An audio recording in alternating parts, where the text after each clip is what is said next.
श्रीवत्सवंशकलशोदधिकौस्तुभस्य श्रीवासराघवगुरोस्तनयं ततश्च विद्या अवाप्य विबुधोत्तमतां दधानम् कुर्वे सदा हृदि गुरुं करुणाकराख्यं लक्ष्मीनाथसमारम्भां नाथयामुनमध्यमाम् अस्मदाचार्यपर्यन्तां वन्दे गुरुपरम्परां यो नित्यमच्युतपदाम्बुजयुग्मरुक्मव्यामोहतस्तदितराणि तृणाय मेने अस्मद्गुरोर्भगवतोऽस्य दयैकसिन्धोर्रामानुजस्य चरणौ शरणं प्रपद्ये मातापिता युवतयस्तनया विभूतिः सर्वं यदेव नियमेन मदन्वयानाम् आद्यस्य नः कुलपतेर्वकुलाभिरामं श्रीमत्तदङ्घ्रियुगलं प्रणमामि मूर्ध्ना भूतं सरश्च महदाह्वयभट्टनाथ श्रीभक्तिसारकुलशेखरयोगिवाहान्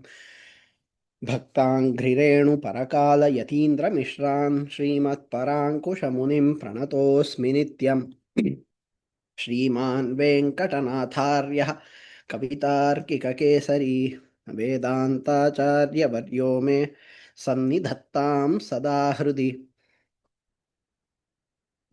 In the previous lecture, we returned to have a very quick summary of the different acharyas under whom Bhagavad Ramanuja had studied. We did not get into great detail, but we saw the most essential parts. And then we returned to the story of Bhagavad Ramanuja. We saw about how he cured the king's child. Now, as per some accounts, it's a pishacha. As per some accounts, it is a Brahma Rakshas. I would say take the word pishacha as a very, very generic one. Take it as a generic one.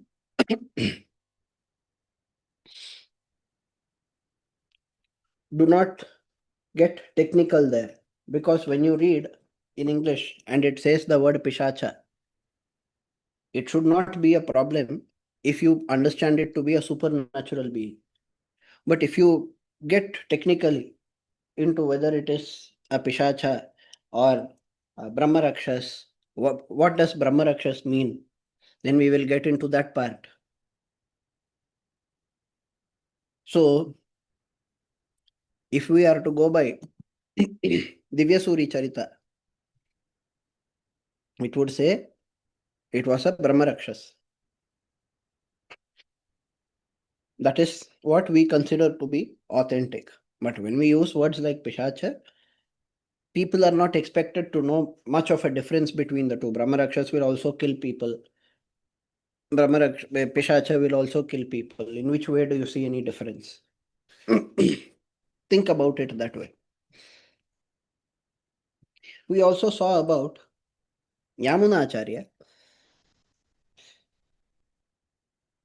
with respect to how he was already aware that Bhagavad Ramanuja would take birth eventually. He had been worshipping Bhagavad Ramanuja as Bhavishyadacharya, expecting his arrival as foretold in the past, as foretold in multiple pramanas. So he was waiting, and he got to see Bhagavad Ramanuja once. But at that time, the latter was a student of Yadava Prakasha. When he finally wanted to make him his Shishya, it was a little too late. We saw all of that. Now,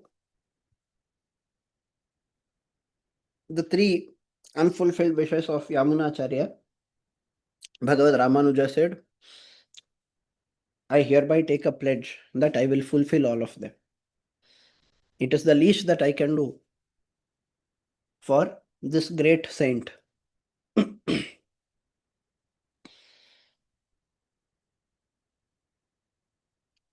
It shows us the level of bhakti that he had. We are talking about Guru Bhakti here. Guru Bhakti should be selfless. Oh, he himself is gone. What am I ever going to learn from him? I have nothing to learn from him. Therefore, let me forget him and move on. He could have done that. He was already an established scholar. He had already shamed the great Yadava Prakasha. He could have got a living easily, but he wanted to be authentic. Therefore, he wanted to remain a student. More importantly, he understood what it means to be a saint. Yamunacharya was a saint. We saw his life, right? We at one point of time he was a king, but afterwards he became a saint. He settled in Srirangam and he lived that way for the rest of his life. So, understanding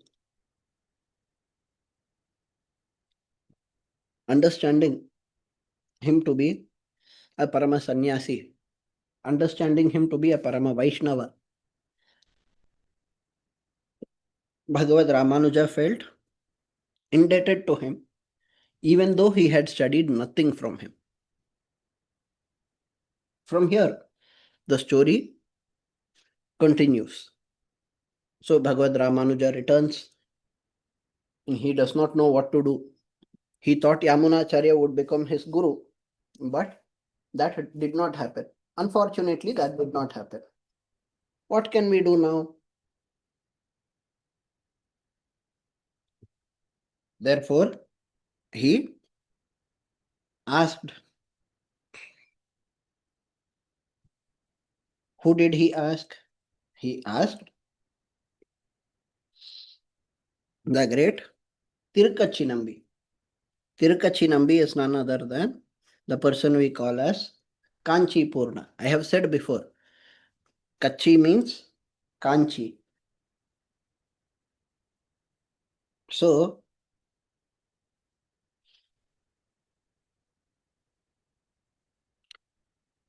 he went and asked 6 doubts.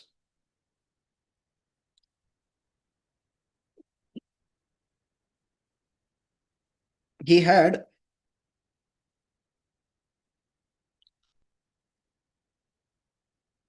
6 doubts.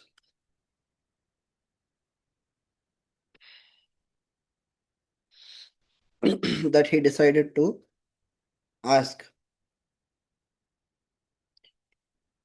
So what happened was, Tirukachinambi was not a Brahmana, but Bhagavad Ramanuja had great respect for him because the latter was a great Bhagavata, great Bhakta. How does it matter whether he is a Brahmana or not? He is a scholar, he is a good person, he is a great devotee, he performs great Kainkarya with great devotion every day at the temple. Bhagavan himself speaks to him. So, how could we ever see him as even an equal? Bhagavad Ramanuja considered him to be far superior. And out of this respect, what did he do? He invited the latter to his house. He wanted to perform seva to this great Bhagavata. He went to fall at the feet of Tirukachinambi. But what did Tirukachinambigal do? He said, no, no, how can you fall at my feet? You are a Brahmana. You are probably more knowledgeable than me. You are better than me. Do not fall at my feet. Instead,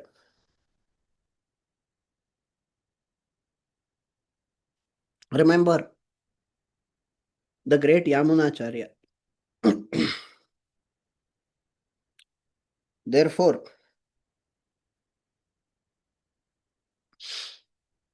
Bhagavad Ramanuja felt bad.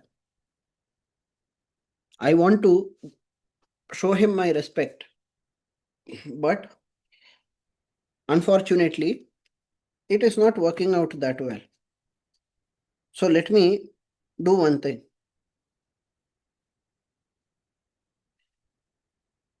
I will ask him my doubts and have him teach me, and I will learn from him with great humility. In this way,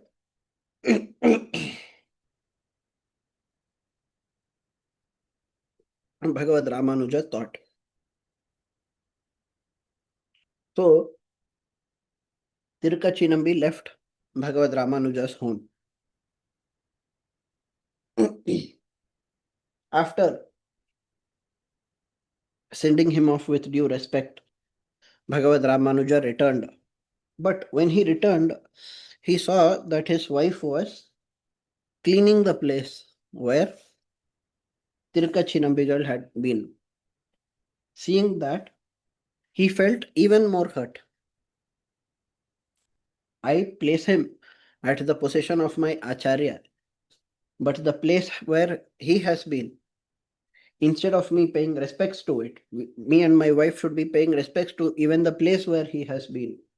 But that place of my house, the place where he was sitting, that is being cleaned. Even this made him very, very hurt. And he criticized his wife for doing it.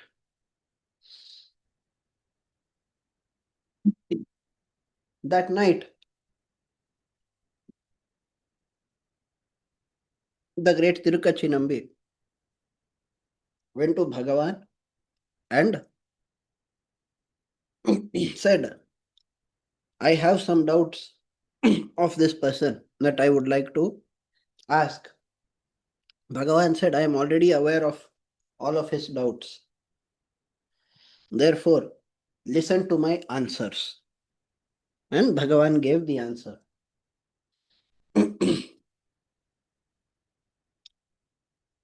So, we are going to look at the questions, understand each question, and then see the answer. The first question, who is the greatest? Some people say there is no greatest. Some people say there is nothing at all. That is called Shunyavada. Some people believe in what we call as Kshanikatvam, where they say there is every instant there is creation and destruction. Some people say there is no supreme being. Knowledge alone is supreme. Some people say there is one being. That one being is only me. That me is only you. So when I speak, similar to what that Nityananda spoke in a viral video, that me in this me talking to me. There are two videos of his. In one video, he says, me looking at me, talking to me, something like that. In the other video, he says, you looking at you, talking to you, in that way. Ultimately, what he is trying to say is you and I are one. What is this concept? It says all of us are just one, but that one does not have any quality to be called as the greatest. So the word greatest cannot be applicable to it. Maybe because only that is there, you can call it as the greatest, because it is the only thing in existence. Otherwise, you can't. Then there are other people who say, I am only Bhagavan. I am only Bhagavan. In Srimad Bhagavatam, we see the story of a person called Poundraka. What did Poundraka do? He said, I am only Bhagavan. I am only Vasudeva. Krishna is an impostor. Therefore, Krishna should come and give me the weapons that are rightfully mine. All the 5 weapons that denote Bhagavan should be given to me. In this way, Paundraka pretended to be Bhagavan. What happened? We all know what happened. Just because he called himself the Almighty Bhagavan, he could not become Bhagavan. Bhagavan has auspicious qualities. He has supreme knowledge. He has supreme bliss. He has supreme power. He has supreme righteousness. Kalyanaikatanaha. Bhagavad Ramanuja calls him. He has only auspicious qualities, and each auspicious quality is at the maximum level. Pure devotees understand this. What do they understand? They understand that we do not have those qualities. I don't have all knowledge. I can tell you if I want. I have all knowledge. I know everything. But do I really have all knowledge? I don't. Therefore, we are different. He is greater than us. In the Vedanta Sutra, the Brahma Sutra that is, Vyasa says, Adhikam tu Bheda Nirdeshat.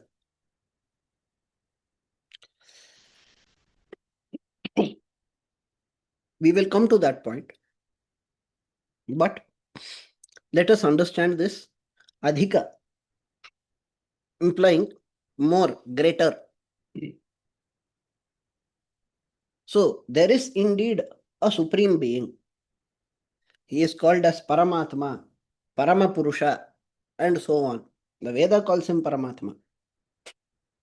Para means supreme. So there is a supreme being. And that supreme being is different. You look at Purusha Sukta. What does it say? It says Purusha is the supreme. After Purusha Sukta, there is Uttara Narayana Nuvaka.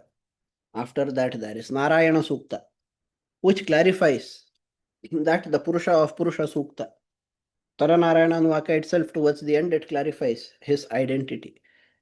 Narayana Sukta completely clarifies that it is none other than Sriman Narayana. So, even in Atharvana Veda, when they go to discuss about the Devata of Purusha Sukta, they admit that it is Sriman Narayana. So, who is the greatest? Sriman Narayana is the greatest. Who is the question being asked to? It is being asked to him. So, what will his answer be?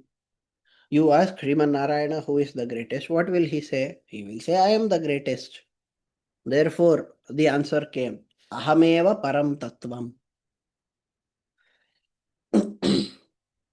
Ahameva Param Tattvam. Darshanam Bheda Evacha. The second answer. Let us try to understand the question here. What is the right way to understand the Vedas? Some people say that whatever they say is also what the Vedas say, that there is no supreme being. But Bhagavan has already said, Ahameva Param Tattvam. I am the greatest. So we should remember, as per the Vedas, there is a supreme being. Just because your founding Acharya wrote some sutras and some centuries later some another person wrote some karika, we cannot say that the Vedas also, we cannot accept that the Vedas also say the same thing as you. But if we are to look at who the supreme being is, who is the supreme being? Am I the supreme being? Am I the supreme being?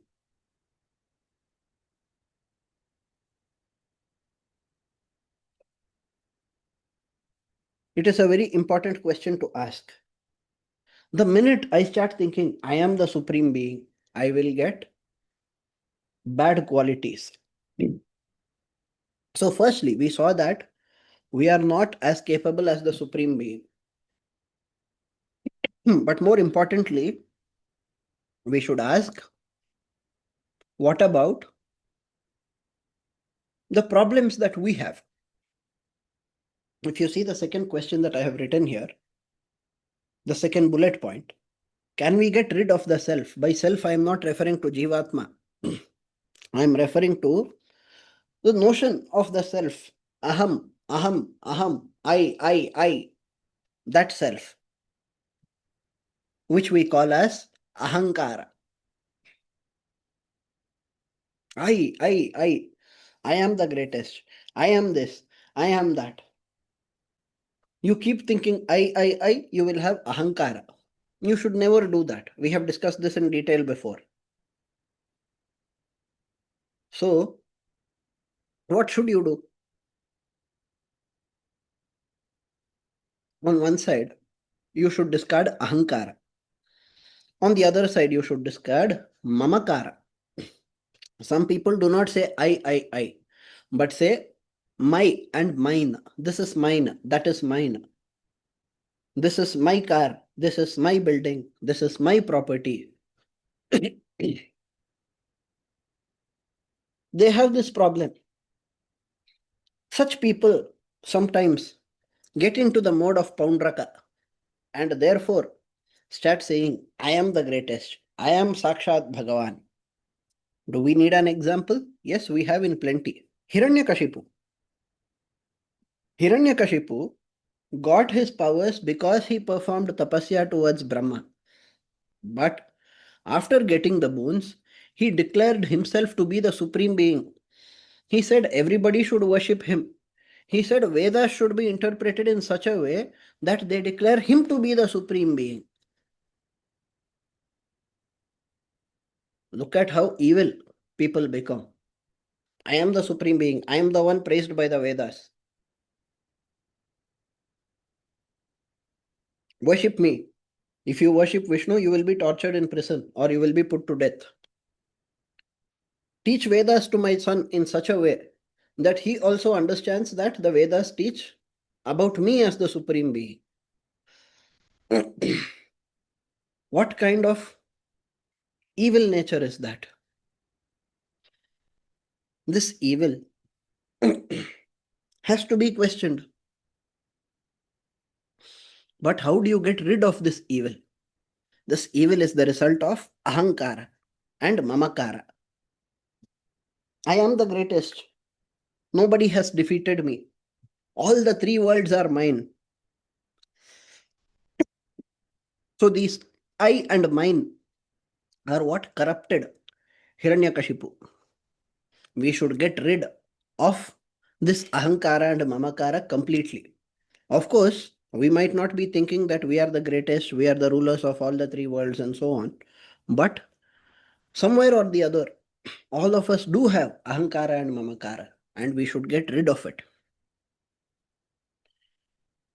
There are also some qualities that we have which are absent in Paramatma.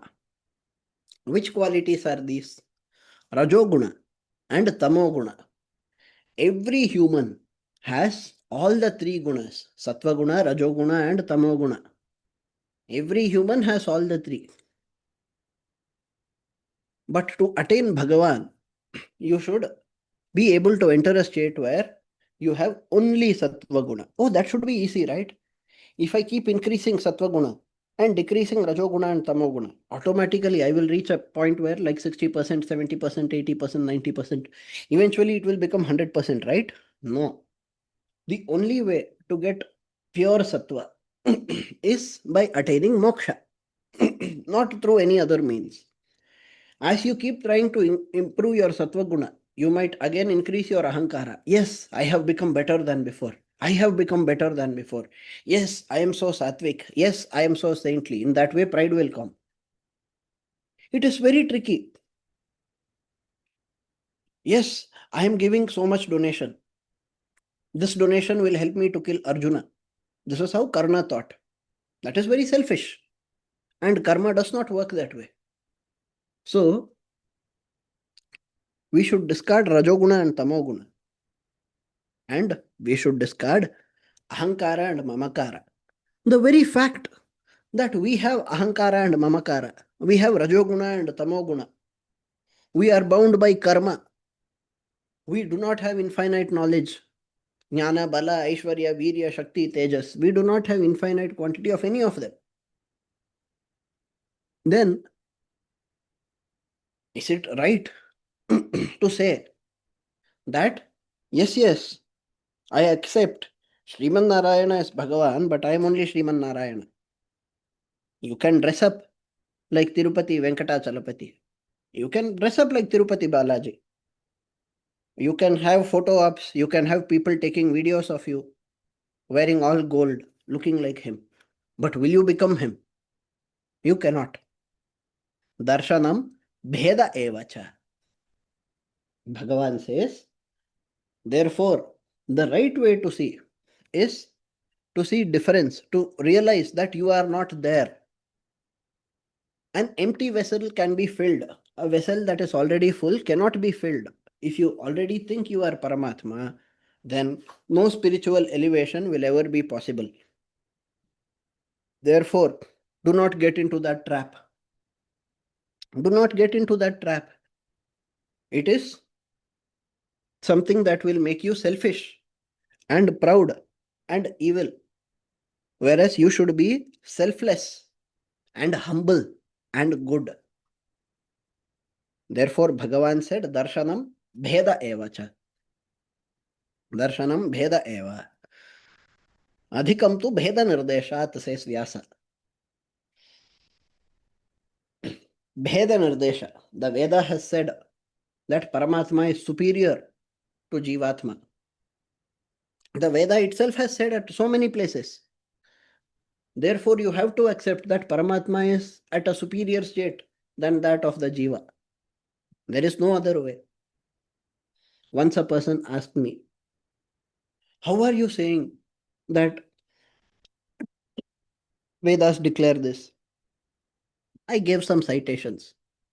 He said, no, but if you see, I can also give citations where the Veda says, we are one with him. Aham Brahmasmi, Tattvamasi, and so on. So, if you can tell something about Bheda, I can tell something about Abheda. Tell me from somewhere else. Now, ideally,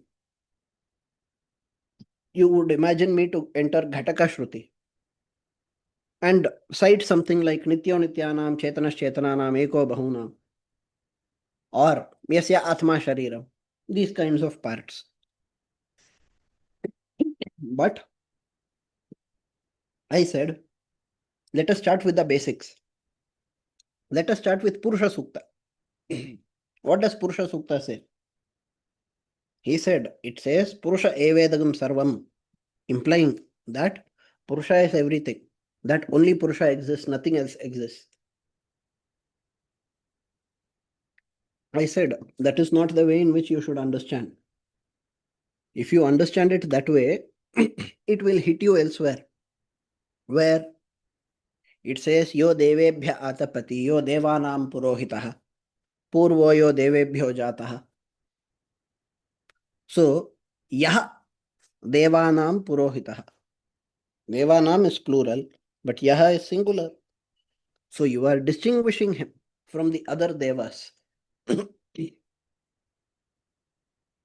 Again and again, you are distinguishing him. So, Purusha Sukta distinguishes the Purusha from the others. And therefore, Bheda exists even inside of Purusha Sukta. Ultimately, it is up to your eyes whether you want to see what is there or whether you want to see what you like to see. So, adhikam tu bheda nirdeshat. We have to accept that we are not in that state. Even if you enter Shankaradvaita, people might be thinking, oh, look, these Vaishnavas, look at how subtly they are insulting Advaita. But think about it. Even in the school of Advaita, does Shankaracharya say, think of yourself as Paramatma, think of yourself as the Supreme? He will never say that. Even in Advaita, Shankaracharya will say that you should get rid of Ahankara and Mamakara. It is very, very important for us to understand. Therefore,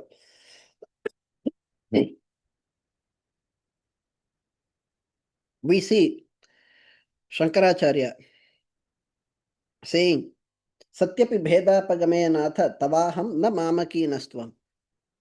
Samudro hi tarangaha, kvachana samudro na tarangaha. In Vishnu Shatpadi, Shankaracharya says, look,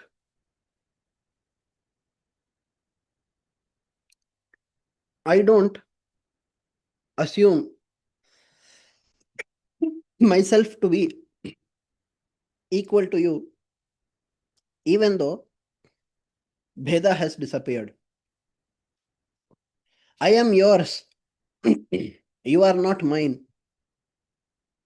The wave can belong to the ocean, but can the ocean ever belong to the wave?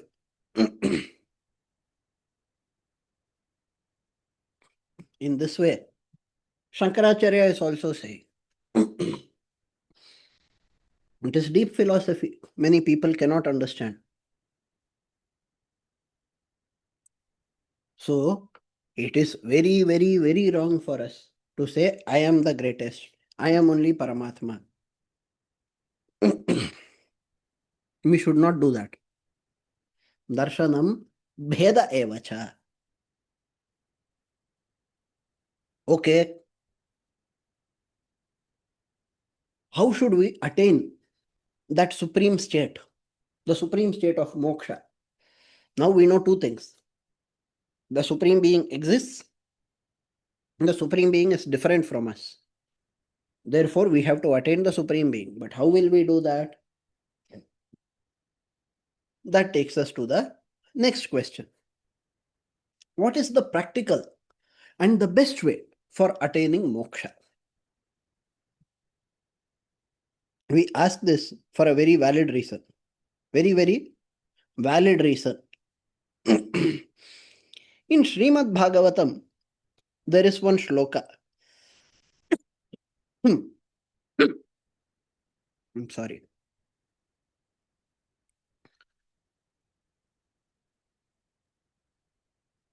In Srimad Bhagavatam,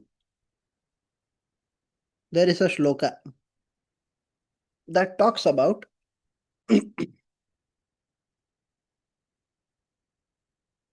the only valid ways of attaining Bhagavan.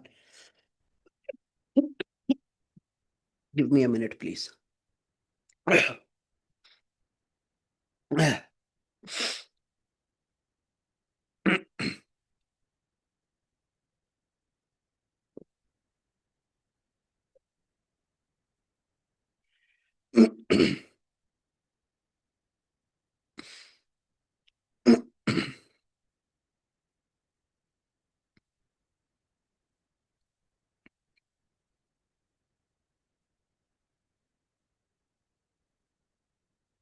So, in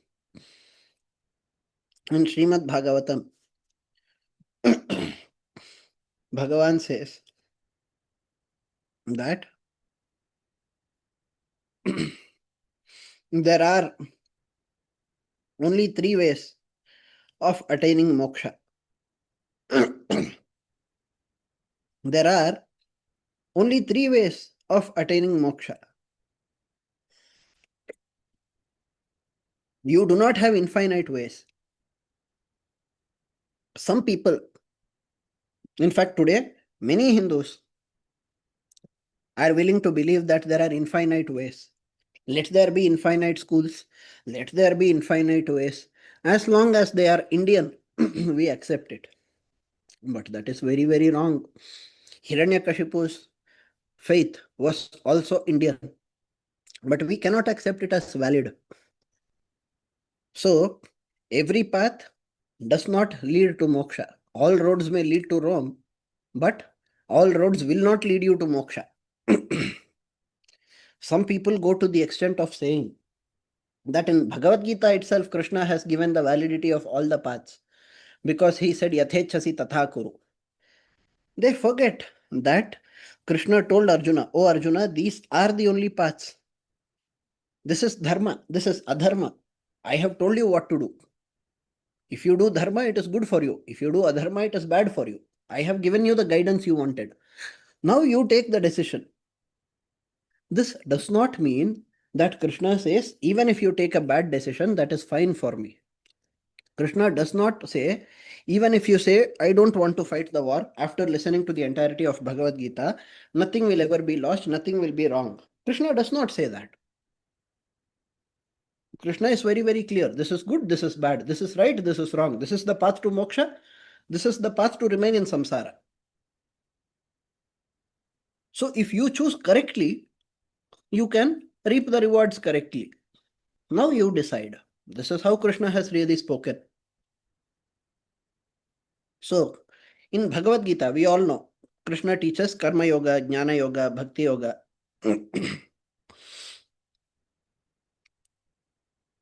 In Uddhava Gita,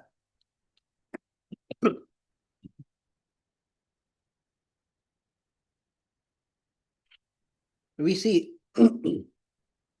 Krishna telling Uddhava, Yogastrayo maya proktaha, nranam shreyo vidhitsaya, jnanam karmam cha bhaktischa, jnanam karmascha bhaktischa, jnanam karma cha bhaktischa, sorry, nopayonyosti, nopayonyosti kutrachit. Yogastrayo maya proktaha. 3 yogas have been told by me, narrated by me. Nrinam shreyo vidhitsaya. Out of my desire to bring the best condition for people, that is moksha. That is the ultimate shreyas. Which are these? Jnanam, karma, and bhakti. Jnanam, karma cha bhaktischa. Na upayonyosti kutrachit. There is no other upaya. There is no other way. Krishna has said it in this way. So what will we think? Okay, 3 ways exist, right? 3 ways, karma, jnana, bhakti. We should be happy now. Here comes the Veda. The Veda will say, to attain the Parabrahman, there are specific ways. These ways are called Brahma Vidyas. How many Brahma Vidyas are there? 32. Exact 32? There are multiple lists. Some say there are more than 32. But 32 is a widely cited number by the Acharyas. 32 Brahma Vidyas exist in the Vedas.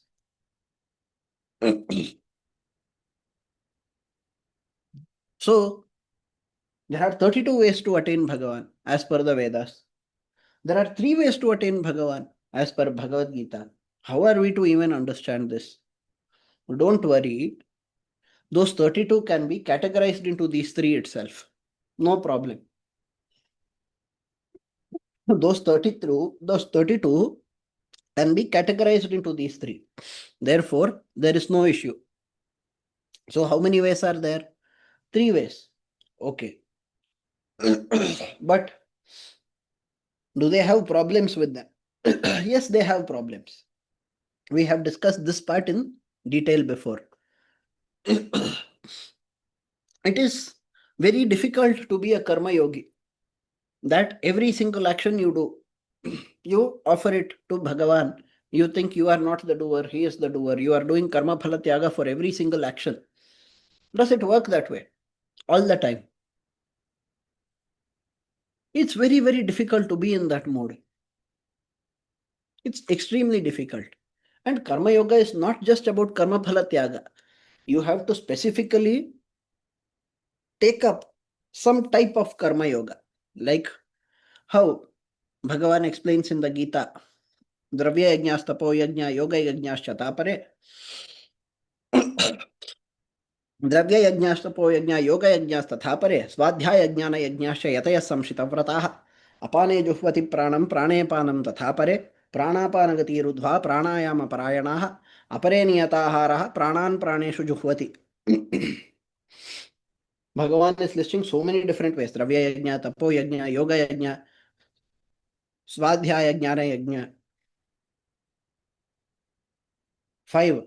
Then अपाने जुह्वति प्राणं प्राणे पानं तथा परे प्राणापानगतिरुद्ध्वा प्राणायाम परायणः. In this way, he is listing close to 1 dozen ways of performing karma yoga itself. How do you understand this? We understand this as different paths inside of karma yoga itself. But all of them have one inherent difficulty: doing that with focus. You take the example of pranayama parayanas. It is so difficult, not easy.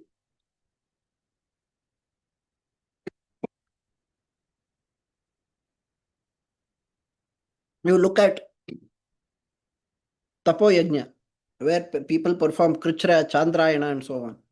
Chandrayana is so difficult. It is not easy to perform.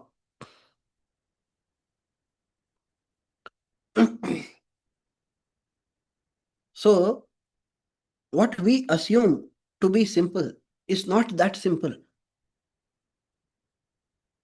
It's easy to call oneself as karma yogi, but being a karma yogi is very, very difficult. Jnana yoga, you should be continuously contemplating in your mind. That is an even more difficult path. See, Jnana yoga also has a karma component, but the major component inside it is Jnana itself, and that Jnana is not easy. It is very, very difficult. Krishna himself tries to dissuade Arjuna from it. Bhakti yoga, so great.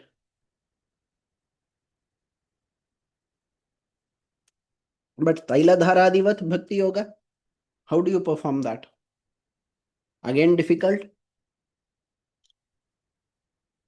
We have discussed in detail before about the potential disadvantages of the standard Bhakti yoga.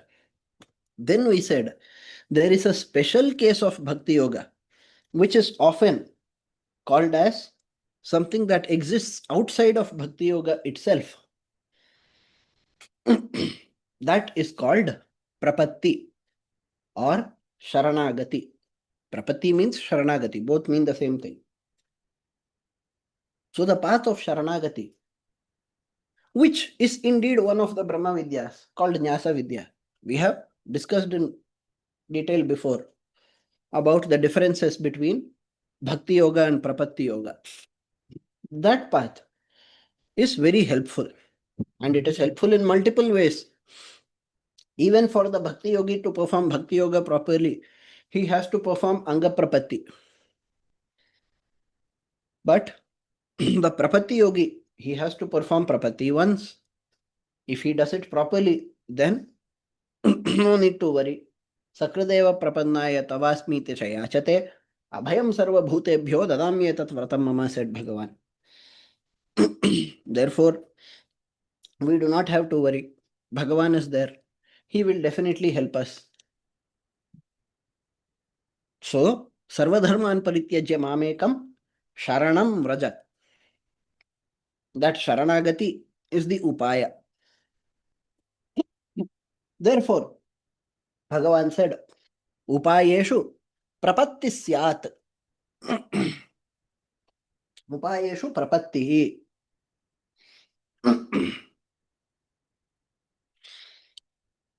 Upayeshu prapattihi. Among all the upayas to attain Bhagavan, what is the best one? The most practical one that never fails? That is the path of Sharanagati or Prapatti, as it is otherwise called. This one way is better than all the others. It is easy, it is resilient, it protects you from bad karma better than all the other paths. It helps you to remove ahankara and mamakara. We could go on and on. We have already discussed about prapatti before. We will not do that now. So, this is the practical and the best way for attaining moksha.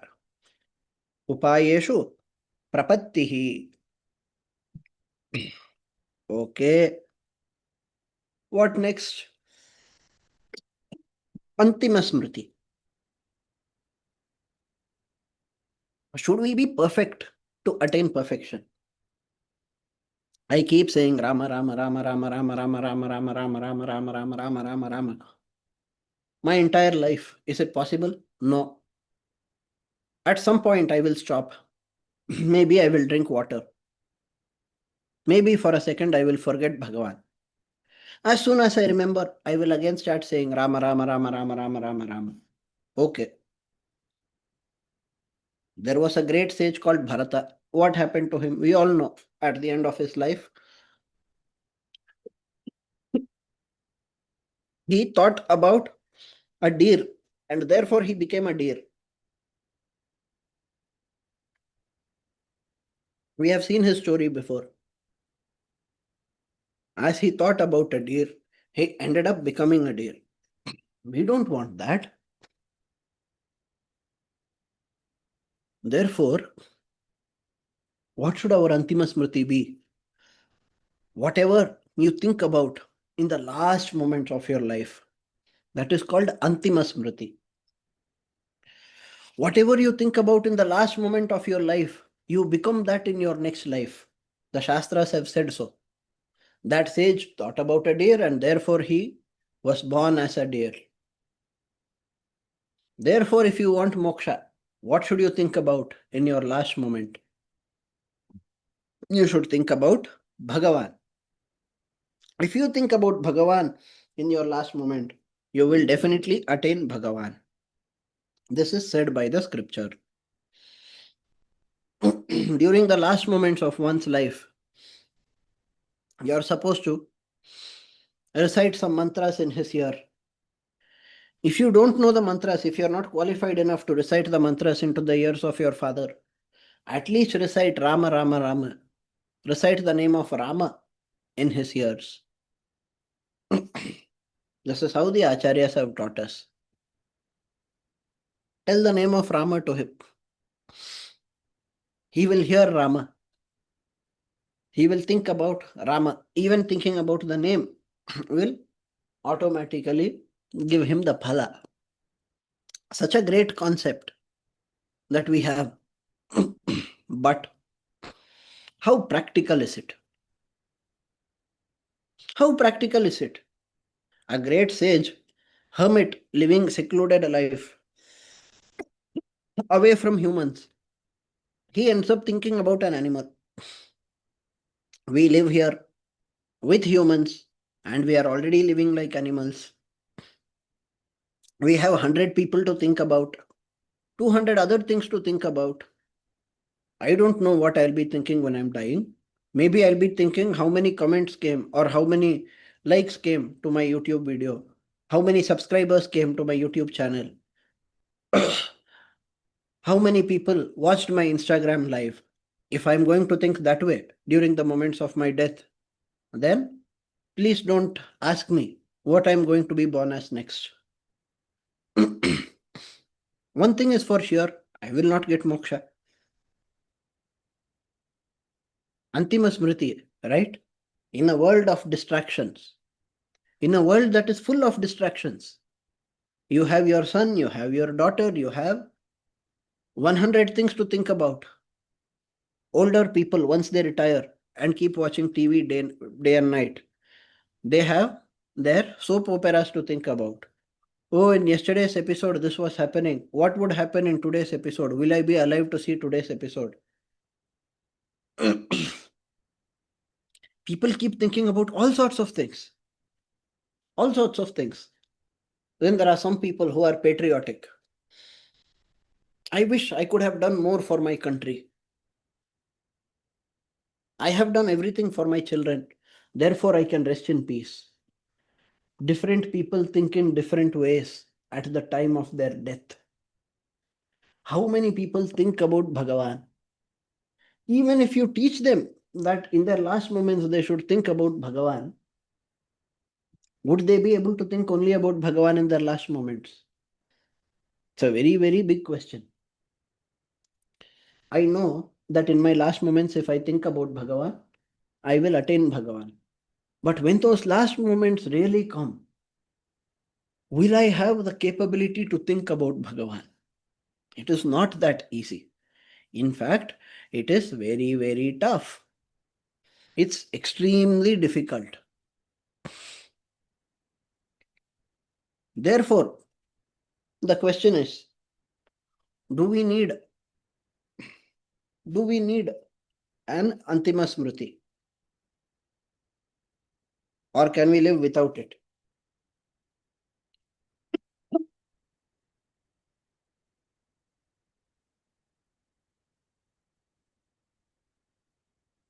I have understood that there is a supreme being. Sriman Narayana is the Paratattva. I have understood that I am not Sriman Narayana. Therefore, I have to go and find an upaya to attain that Sriman Narayana. Okay, what is that upaya? That upaya is prapatti. Excellent. Now, for the prapanna, that is for the sharanagata, is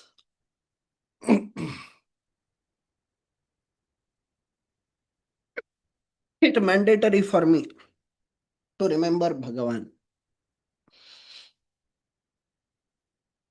I have surrendered to him already. So should I remember him? Remember, we have answered this question before from Varaha Purana. Sthite manasi susvaste sharire sati yonara dhatu samye sthite smarta vishwarupam cha mamacham tatastham mriyamanam tu kashtapashana sannibham aham smarami madbhaktam nayami paramam gatem.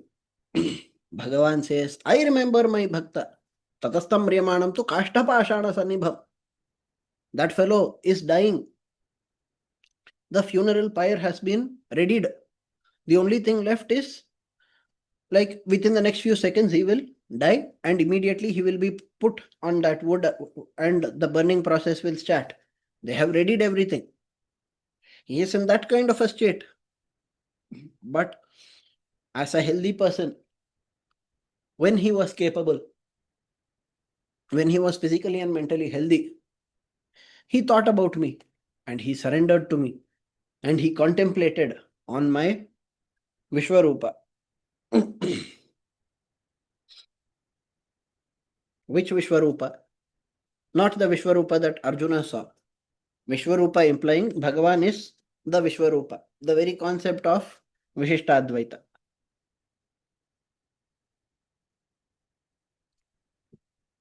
For that kind of a person, moksha is guaranteed. Don't worry about it.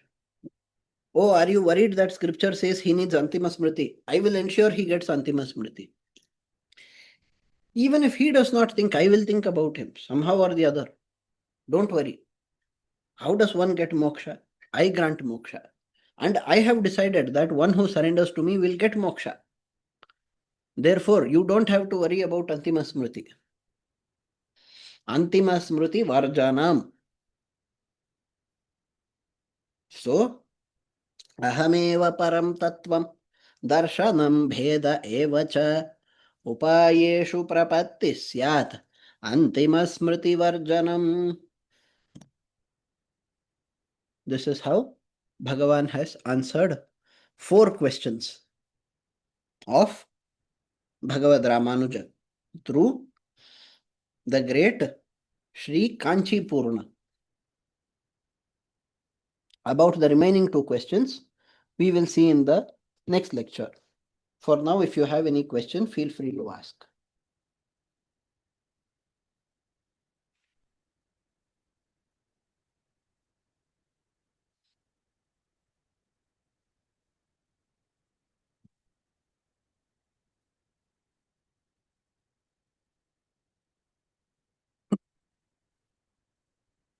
Yes, please ask.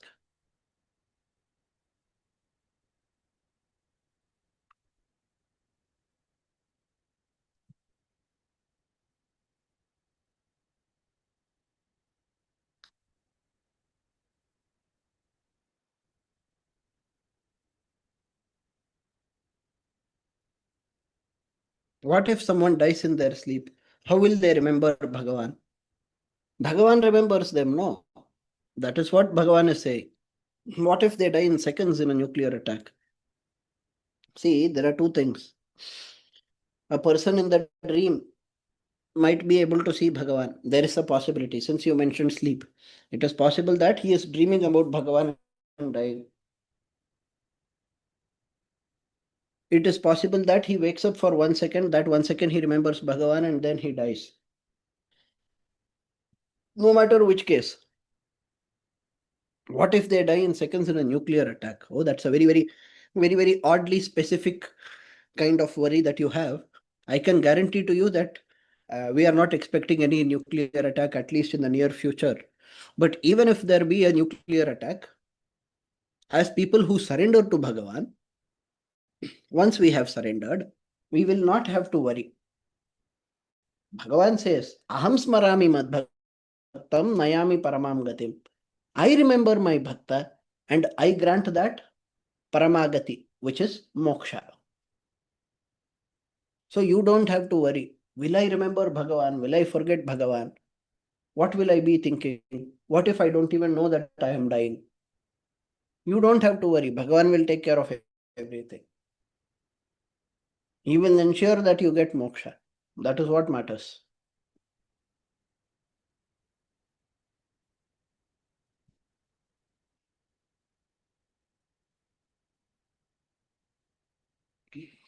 Is there any other question? How to do prapatti properly? I don't remember if we have discussed that before. We have discussed about Swanishtha, Uktinishtha, Acharyanishtha and Bhagavatanistha. And we have discussed about going to the Acharya, whether you do Acharyanishtha or Uktinishtha is less important than whether you are going to an authentic Acharya. Go to an Acharya, get the Diksha from him. Prapatti is also called Sharanagati Diksha. Some Acharyas grant it along with Samashrayana Diksha. Some Acharyas give Samashrayana first and then Prapatti.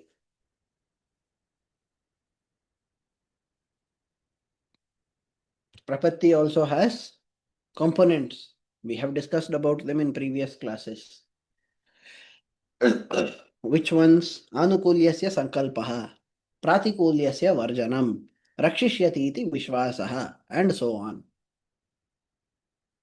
So, make sure that you are doing what Bhagavan likes. You are not doing what Bhagavan hates. You have faith that he will protect you. He is there for you. He will save you and grant you moksha.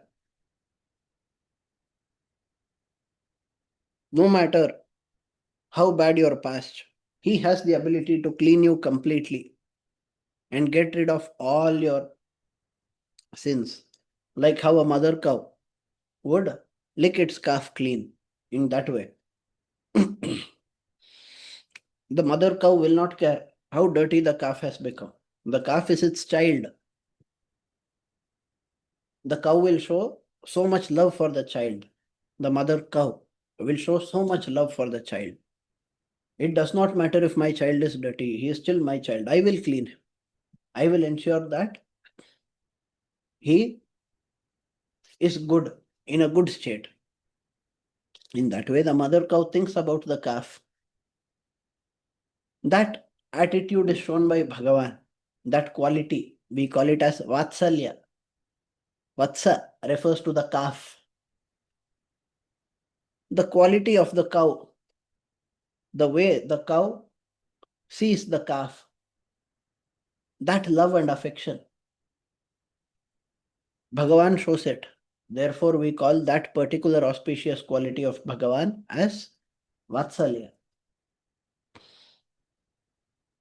So, you have to do that. And then you should think about surrendering yourself to Bhagavan. You should have the feeling that you are surrendering to Bhagavan. Of course, I will do what Bhagavan likes, but then if I say I'm doing what he likes because I am equal to him, I'm doing what he likes because I am his supreme commander. If I start thinking that way, that will again be wrong because I will get ahankara. So I should have the quality of surrendering myself, and I should know that no matter what I try by myself, there is no other way for moksha. Everything is in his hands. Everything is in his hands. There is no other way out. No matter what I try by my own effort, I cannot get moksha. Understanding that, understanding my own inability, understanding that I am a confused person who is incapable of helping myself, I should surrender to Bhagavan. Does that answer your question?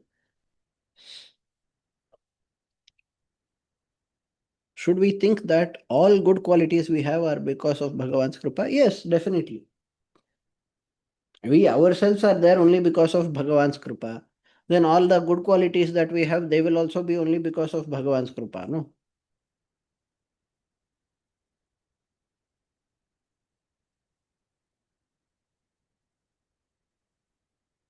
Okay.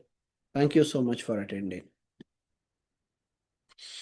Shri Vaishnava Shri Tatasha Vidya Vapi Bhotamatam Dhanam Kubhesta Vidiguntamakarakhyam Kavtarkya Samhaya Kalyanam Moshadine Srimate Venkateshaya Vedanta Gurave Namaha. Jai Shri Ram. Thank you so much for attending. Thank you very much, Guruji. Jai Shri